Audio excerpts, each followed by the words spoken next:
Hey everybody, welcome back to Dino Comics Forever, and today I'm going to do a special thing. Well, I'm doing Constantine from, oh shit, I think I spelled it wrong. Yeah, I did. No, well, never mind. This was actually a commission piece I did for a friend of mine at Dutch Comic Con. It was quite cool because he dressed also as Constantine. And the thing is, I'm a big fan of the TV show. I'm just really pissed off that they canceled it, so yeah. We were both pissed off, and so that's why he wanted a Constantine, not just because he was dressed like it. Okay, I'm rambling. So basically, he scanned in the commission I did for him, and he's asked me if I could Photoshop it, so I'm just going to do that. So basically, what I always start out with is some quick line art. This one went particularly quick because, I didn't want to spend too much time on it because...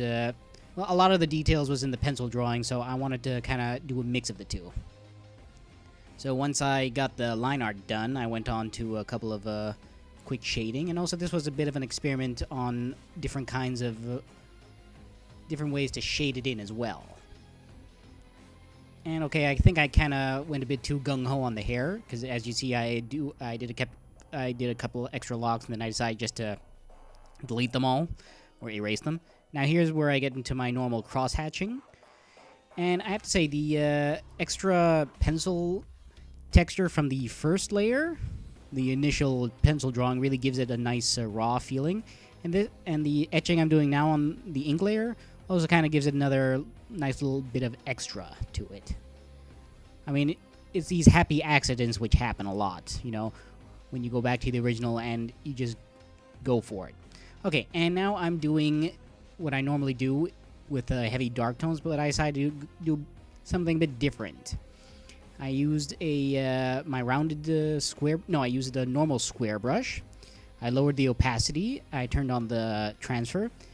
And I also lowered the opacity on... Well, no, I lowered the fill on the layer itself. And so, because of the fact that the transfer is on, that way we can really use a sort of like a paintbrush texture with it. It makes a sort of paintbrush texture. Because that way it makes it feel like there are layers upon layers of these shadows.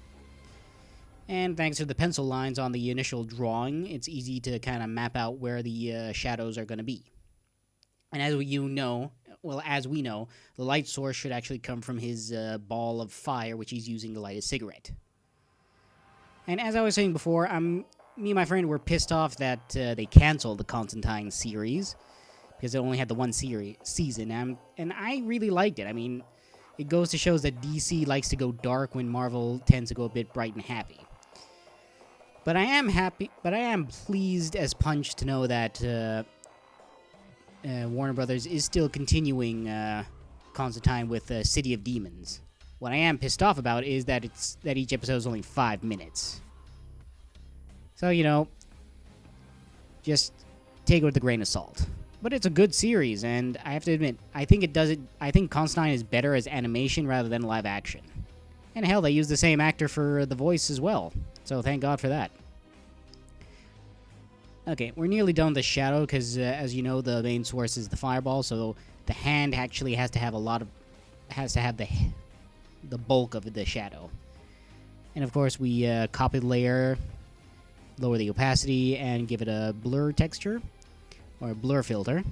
I use the word texture a lot, and I'm basically just really quickly showing you guys how I put in the color. I always do it on a layer below. And with his hair, I really was kind of searching for the right color, because he's blonde, but I didn't want it to be like neon blonde or platinum blonde, so I just went for a sort of dishwater-ish color, because to show he's messy, unkept, and voila. It's Constantine. And, okay, I did enjoy the Keanu Reeves movie, but I didn't like the fact that, he didn't look like the actual character from the comic books. But then again, I think Keanu Reeves would look pretty stupid with blonde hair. Those are my 2 cents. Okay, I forgot what color Constantine's tie was, so I just made it black. And, yeah, for his trench coat, just a normal brown color. Because, you can't go wrong with a brown trench coat. And we're nearly done here. Come on. Come on, just finish. Just finish.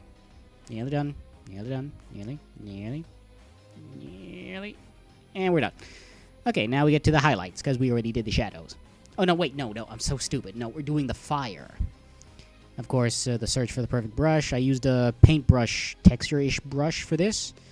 And then I just used the blur filter to really kind of blur it to the point where it didn't look like, where you don't see the texture. But it also gives it a nice effect.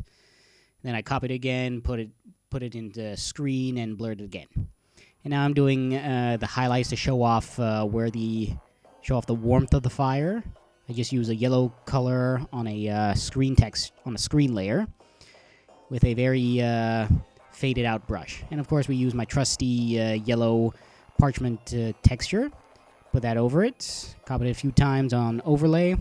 Put it behind the layer. And voila, we have John Constantine, Detective Extraordinaire. Well, thanks for watching, and I hope you enjoyed it, and be sure to check out my next video next week. Thanks again. Bye!